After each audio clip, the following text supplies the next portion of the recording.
Bom dia, mais uma manhã com Deus, priorizando a palavra de Deus. E nesta manhã do dia 21/12, nós vamos meditar de Tiago, do capítulo 3 ao capítulo 5, e que a paz do Senhor encha o teu coração nesta manhã. Esse capítulo de Tiago, capítulo 3, fala sobre os pecados da língua e o dever de refreá-la. É um dos capítulos mais extraordinário e minucioso que fala a respeito do poder que tem esse pequeno membro. Olha só o que ele diz: meus irmãos, não vos tornei muitos de vós mestre, sabendo que havemos de receber maior juízo. Porque todos tropeçamos em muitas coisas. Se alguém não tropeça no falar, é perfeito varão, capaz de refrear também todo o corpo. Ora, se pomos freio na boca de um cavalo para nos obedecer, também lhe dirigimos o corpo inteiro.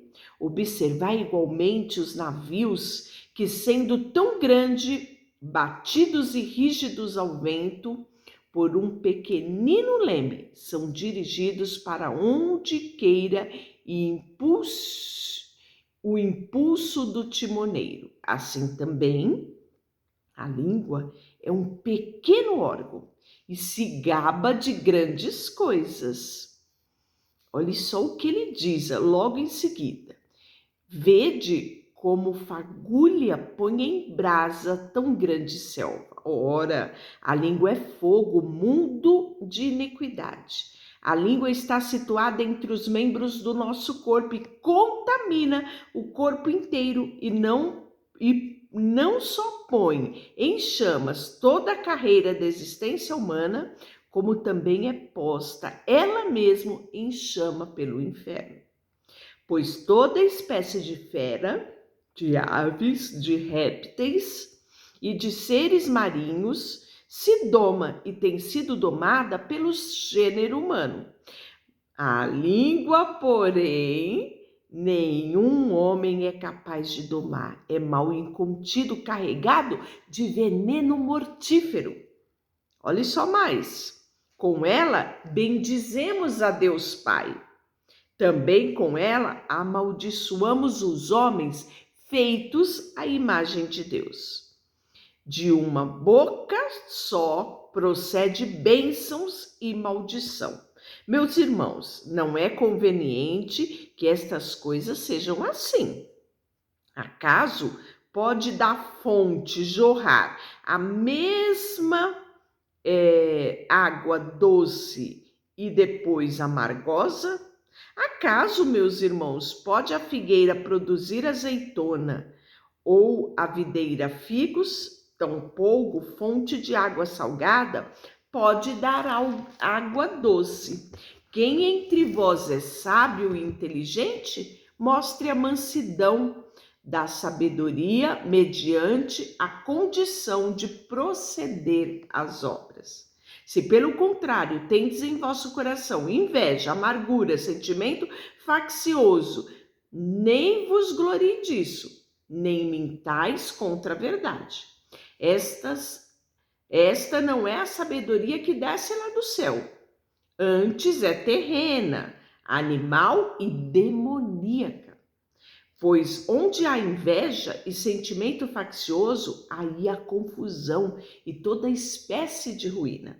A sabedoria, porém, lá do alto é a primeiramente pura, depois pacífica, indulgente, tratável, plena de misericórdia e de bons frutos, imparcial e sem fingimento. Ora, e em paz que se semeia o fruto da justiça, para que promovam paz. Lindo, não é? Esse capítulo 3. Olha o capítulo 4. Ele vai falar sobre a origem das contendas. De onde procedem guerras e contendas que há entre vós? De onde, senão, dos prazeres que militam a vossa carne? Cobiçais e nada tendes, matais, invejais e nada podeis obter. Vivei, lutai e fazei guerra, nada tendes, porque não pedis. Pedis e não recebeis, porque pedis mal, para esbanjarem em vossos prazeres. Infiéis, não compreendeis que a amizade do mundo é inimizade para com Deus. Aquele, pois, que quiser ser amigo do mundo, constitui-se inimigo de Deus.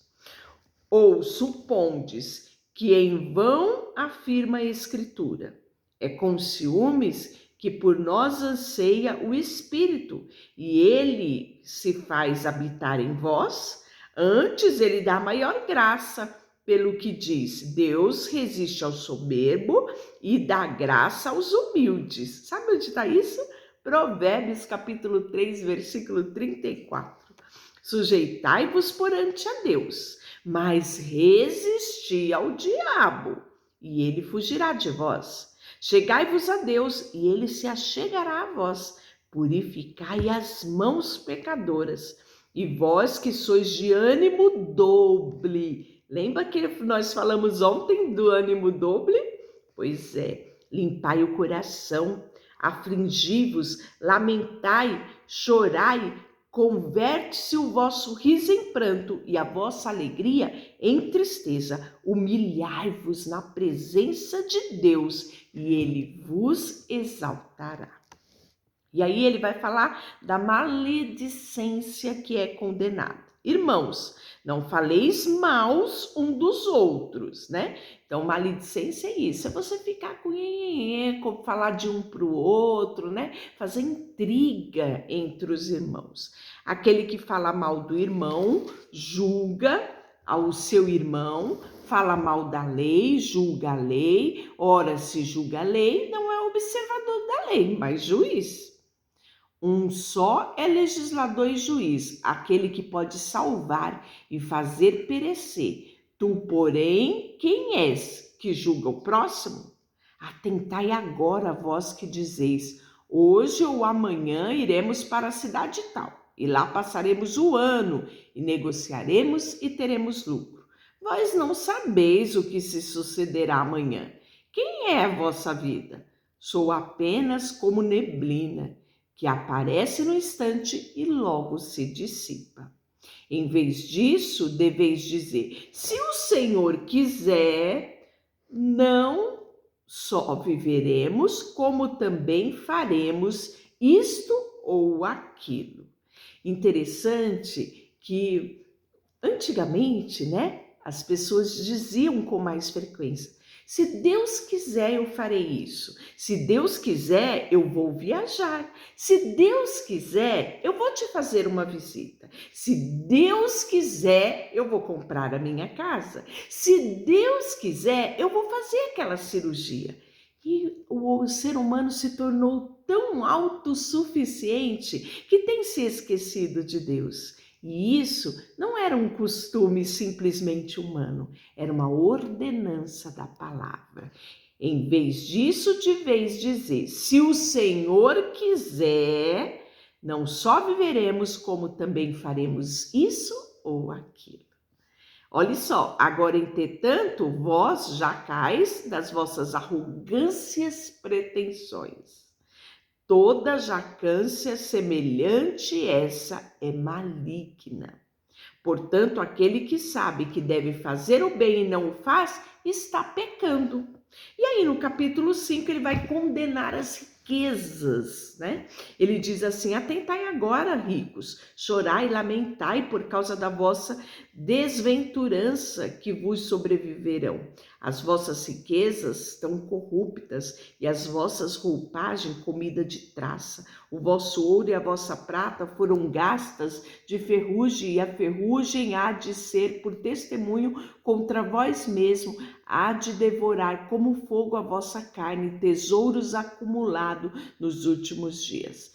Eis que o salário dos trabalhadores que ceifaram os vossos campos é que por vós foi retido com fraude e está calculando, e os clamores dos ceifeiros penetram até os ouvidos do Senhor dos Exércitos. Tendes vivido regaladamente sobre a terra, tendes vivido por prazeres, tendes engordado o vosso coração no dia da matança, tendo condenado e matado o justo, sem que ele vos faça resistência. Então, ele fala de uma riqueza, né, adquirida à custa de outros, dos esforços, sem reconhecer o trabalho, não é? Através da corrupção, riqueza corrupta, né? E fala também de comidas, né? Roupagem, né? De traça. Nós sabemos o estrago que uma traça faz, não é? Ali caladinha. Mas quando você menos percebe, você pegou uma blusa, você vai ver que ali tinha traça, né? Então, ele fala do homem desapegar disso, porque a riqueza traz a ganância, e a ganância faz com que muitas vezes você usurpe poder, você, na verdade, explore o seu semelhante. Então, ele está falando a respeito disso. E a necessidade da bênção e o exemplo da paciência, né? Irmã, ele fala assim, ó, sede vós também paciente, fortalecei o vosso coração, pois a vinda do Senhor está próxima. Irmãos, tomai por modelo o sofrimento e na paciência os profetas, os quais falaram em nome do Senhor. Eis que temos por felizes os que perseveraram na fé, tendo ouvido da paciência de Jó e vistes o fim que o Senhor lhe deu, porque o Senhor é cheio de eternas misericórdias e compassível. E aí ele fala sobre um juramento, né, que é proibido, e o proceder cristão em várias espécies da vida. Acima de tudo, porém, meus irmãos, não jureis, nem pelo céu, nem pela terra, nem por qualquer outro voto. Antes seja o vosso sim, sim, e o vosso não, não, para que não cairdes em juízo, né? Interessante que isso está falando lá em Mateus capítulo 5, versículo 34. Eu lembro quando era pequena, minha mãe falava, não pode jurar, não é? Mas eu era criança e não entendia o fundamento disso. Agora, lendo a palavra, eu aprendo com a palavra de Deus que eu não devo jurar por isso ou por aquilo. O ser humano, ela é muito falho, a palavra do ser humano é muito falha, né? E Deus sabia disso. Então, ele fala, está alguém entre vós sofrendo? Faça oração. E se alguém está contente, cante louvores. Se alguém está doente, chame o presbítero da igreja e este faça oração sobre ele, ungindo com óleo em nome do Senhor.